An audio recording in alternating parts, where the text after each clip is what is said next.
Hey dear, welcome back to my channel. I am Indu Tiwari, specialized in pharmacology. So today we are going to discuss about twins. Basically twins same pregnancy से पैदा होते हैं. अगर हम normal pregnancy की बात करें तो नॉर्मल प्रेगनेंसी में एक ओवियम होता है जिससे कि एक स्पर्म आकर के मिलता है. वो ओवियम को फर्टिलाइज कर देता है तो उससे एम्ब्रियो बनता है और वो एम्ब्रियो बाद में जाकर के बच्चा बन जाता है. अब ट्विनिंग के केस में क्या होता है कि सेम ओवियम है, सेम स्पर्म है, दोनों ने आपस में फर्टिलाइजेशन करा. तो फर्टिलाइजेशन के बाद या तो ये ओवियम दो एम्ब्रियोज में टूट जाएगा या फिर दो अलग अलग ओवियम एक ही बार में फर्टिलाइज हो जाएंगे जिससे कि दो डिफरेंट टाइप के एम्ब्रियोज बनेंगे. तो इस चीज़ को बोला जाता है ट्विनिंग. तो ट्विनिंग मेनली टू टाइप से हो सकती है. फर्स्ट ट्विनिंग होती है मोनोजाइगोटिक और सेकेंड ट्विनिंग हो सकती है डाईजाइगोटिक. अब मोनोजाइगोटिक दैट मीन्स जिसमें एक ही जाइगोट प्रेजेंट है और दो अलग अलग जो हमारे एम्ब्रियोज है वो बन रहे हैं.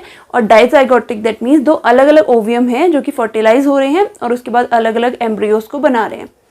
ट्विनिंग के केसेस मेनली फैमिली हिस्ट्री पे डिपेंड करते हैं. अगर कोई वुमन है जिसकी फैमिली में पहले डाईजाइगोटिक टाइप की ट्विनिंग हुई है तो केसेस बढ़ जाते हैं कि उसका जो बच्चा होगा वो भी डाईजाइगोटिक ट्विन्स हो सकते हैं. अगर हम ट्विनिंग के टाइप की बात करें तो मेनली तीन टाइप के ट्विन्स हो सकते हैं. फर्स्ट तो हो सकती है फीमेल फीमेल दैट मीन्स अगर गर्ल गर्ल टाइप की जो ट्विनिंग है वो 25% चांसेस होते हैं. उसके अलावा बॉय बॉय की जो ट्विनिंग है उसमें भी 25% चांसेस होते हैं. और जो गर्ल और बॉय वाली ट्विनिंग है दैट मीन्स जो ट्विन्स आपके हो रहे हैं उसमें से एक गर्ल है और एक बॉय है तो उसके चांसेस होते हैं लगभग 50%. अब अगर हम बात करें टाइप की तो मेनली दो टाइप के ट्विन्स, मैंने आपको बताया कि दो टाइप के ट्विन्स हो सकते हैं. फर्स्टली तो हो सकते हैं मोनोजाइगोटिक जो होते हैं. इसके अलावा इसे कह सकते हैं आइडेंटिकल ट्विन्स. अब मोनोजाइगोटिक को आइडेंटिकल इसलिए कहा जाता है क्योंकि जो मोनोजाइगोटिक ट्विन्स होते हैं वो बिल्कुल सेम टू सेम दिखते हैं. उसकी बहुत सारी कैरेक्टरिस्टिक लगभग 99% जो उनकी कैरेक्टरिस्टिक्स होती हैं वो लगभग सेम होती हैं. इसके अलावा नेक्स्ट आ जाते हैं डाईजाइगोटिक ट्विन्स जो कि बहुत ज़्यादा कॉमन है. तो इनको अलग अलग नामों से भी जाना जाता है as like non identical twins क्योंकि आइडेंटिकल नहीं होते दैट मीन्स बिल्कुल सेम नहीं होते हैं. लगभग इनकी 50% जो कैरेक्टरिस्टिक होती है वो सेम होती है. इसके अलावा इनको कह सकते हैं डिसिमिलर ट्विन्स, बायोओव्यूलर ट्विन्स और पैटर्नल ट्विन्स और सेरोनल ट्विन्स. तो ये सब क्यों नाम इनके पड़े गए क्योंकि ये बिल्कुल भी सेम नहीं दिखते एक दूसरे से. मतलब ऐसा नहीं कि एग्जैक्ट बिल्कुल कॉपी होंगे. 50% इनके जो जीन्स होते हैं या फिर इनका जो कॉन्फर्मेशन है वो सेम होगा लेकिन उसके अलावा 50% इनके जीन यूनिक होंगे.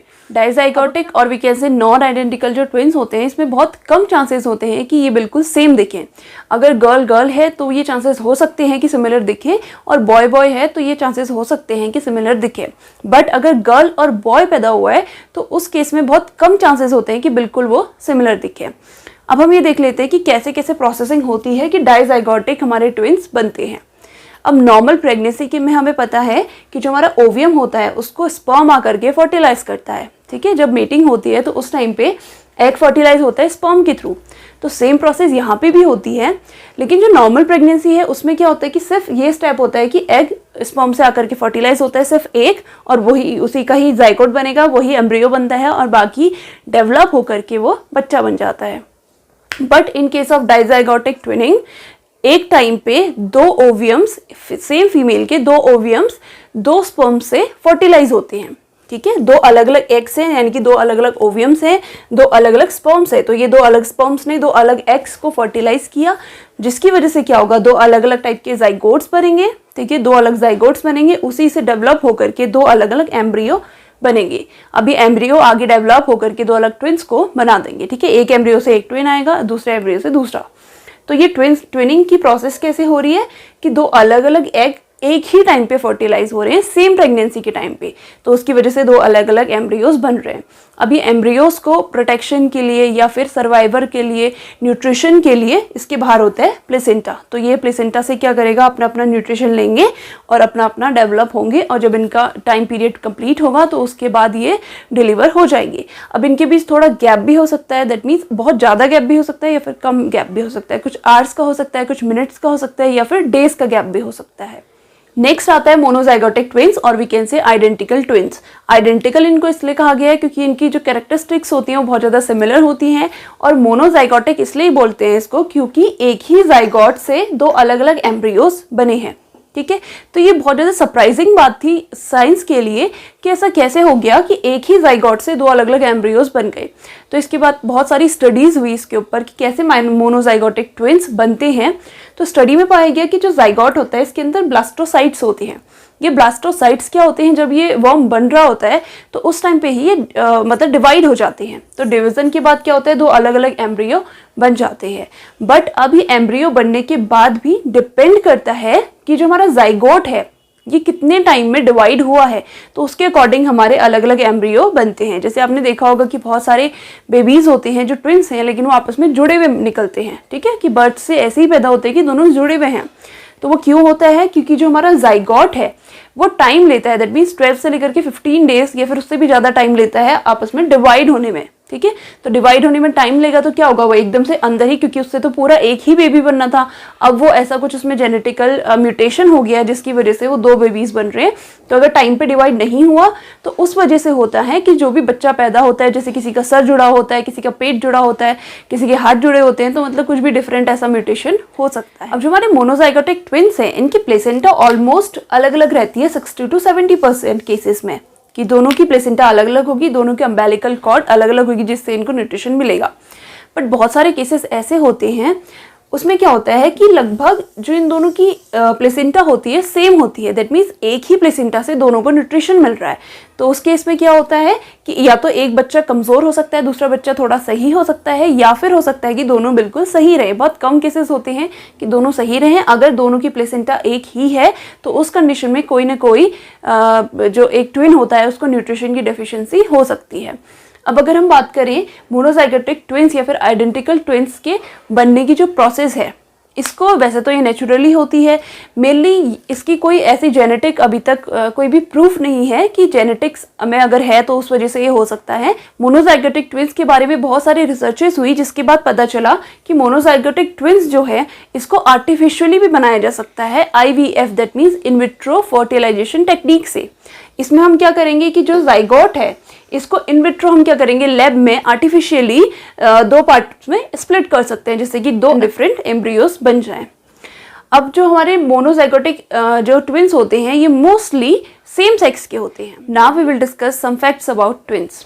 सो जो ट्विंस होते हैं इसमें एपिजेनेटिक मॉडिफिकेशन होता रहता है। अब एपिजेनेटिक मॉडिफिकेशन दैट मीन्स जो उनके जीन्स होते हैं उसमें कुछ ना कुछ मॉडिफिकेशन चलता रहता है, और वो डिपेंड करता है कि आप किस इन्वायरमेंट में है। दैट मीन्स अगर दोनों ट्विंस एक ही इन्वायरमेंट में है तो सेम उनमें मॉडिफिकेशन होगा, बट अगर दोनों ट्विंस अलग अलग इन्वायरमेंट है, दैट मीन्स एग्जाम्पल ले लेते हैं टेम्परेचर का, एक ट्विंस बहुत ज़्यादा ठंडे एरिया में रहता है और एक ट्विंस बहुत ज़्यादा गर्म एरिया में रहता है, तो उसके अकॉर्डिंग क्या होते हैं, दोनों की बॉडी में जेनेटिक मॉडिफिकेशंस होते रहते हैं, या फिर विथ एज भी ये मॉडिफिकेशन होते हैं। दैट मीन्स आपने देखा होगा कि जब ट्विंस छोटे होते हैं तो बिल्कुल सिमिलर दिखते हैं जब बिल्कुल बच्चे होते हैं, जैसे जैसे वो बड़े होते रहते हैं तो उनको आइडेंटिफाई करना बहुत ज़्यादा ईजी हो जाता है, क्योंकि उनमें कुछ ना कुछ जेनेटिक चेंजेस जो कि इन्वायरमेंट की वजह से या फिर उनकी जो एज है उसकी वजह से आ सकती है।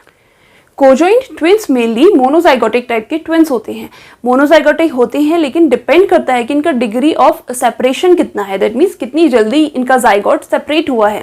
अब अगर ये 12 से 15 दिन लगाते हैं सेपरेशन में तो एज यू नो कि ये क्या हो जाते हैं, इनकी जो बॉडीज होती है दैट मीन्स इनका जो एम्ब्रियो बनता है वो एकदम से आपस में चिपका हुआ बनता है। तो चिपका हुआ बनने की वजह से जब ये पैदा होते हैं तो इनका कोई भी बॉडी पार्ट है आपस में चिपका हुआ रहता है। बट जो इस टाइप के केसेस होते हैं वो 50,000 केसेस में से सिर्फ एक केस होता है जो कि कोजॉइंट ट्विंस बनते हैं। मोनोजाइगोटिक ट्विंस कभी कभी पैरासाइटिक ट्विंस भी बन जाते हैं। पैरासाइट एज यू नो कि दूसरे पे डिपेंड करते हैं सारे न्यूट्रिशन के लिए। तो ये केसेस कब होते हैं, जब मैंने आपको बताया था कि प्लेसेंटा एक ही होगी, अगर एक ही प्लेसेंटा है तो उन दोनों में से क्या होगा, एक को न्यूट्रिशन ज़्यादा मिलेगा, एक को कम मिलेगा, तो जो न्यूट्रिशन में डेफिशिएंट रह जाएगा वो मर सकता है, ठीक है। और दूसरा क्या होगा, सारे का सारा जितना दूसरे में न्यूट्रिशन प्रेजेंट होगा जो कि थोड़ा सा कमजोर है उससे सारा का सारा न्यूट्रिशन ले लेगा। तो इस टाइप के ट्विंस को बोला जाता है पैरासाइटिक ट्विंस।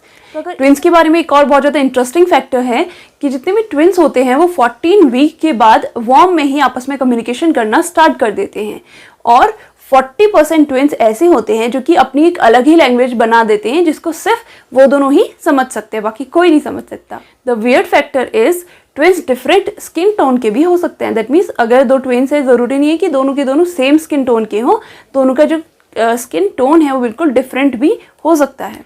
इसके अलावा ट्विंस के बीच में कोइंसिडेंस बहुत ज़्यादा होता है कि उनकी इमोशंस, उनकी फीलिंग या फिर उनकी जो स्पिरिचुअलिटी है वो भी बिल्कुल सेम हो सकती है।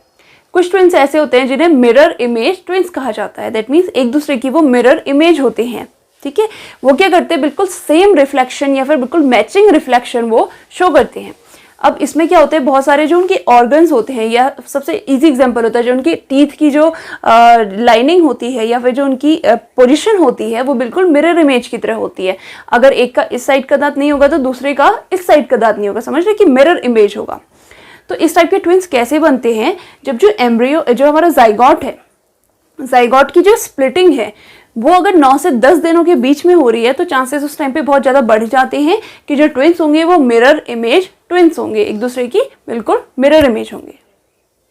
ह्यूमन के अलावा cat, sheep, dolphins, dogs, bear और एलिफेंट्स होते हैं जो कि ट्विनिंग कर सकते हैं। दैट मीन्स ह्यूमन ही अकेले नहीं है जो कि ट्विंस को पैदा करते हैं, बहुत सारे एनिमल्स भी हैं जो कि ट्विंस को पैदा करते हैं। इसके अलावा नाइजीरिया की अगर हम बात करें तो नाइजीरिया में सबसे ज़्यादा हाई रेट है ट्विनिंग का। दैट मीन्स नाइजीरिया में सबसे ज़्यादा ट्विंस पैदा होते हैं और चाइना में सबसे कम ट्विंस पैदा होते हैं। Weird, no?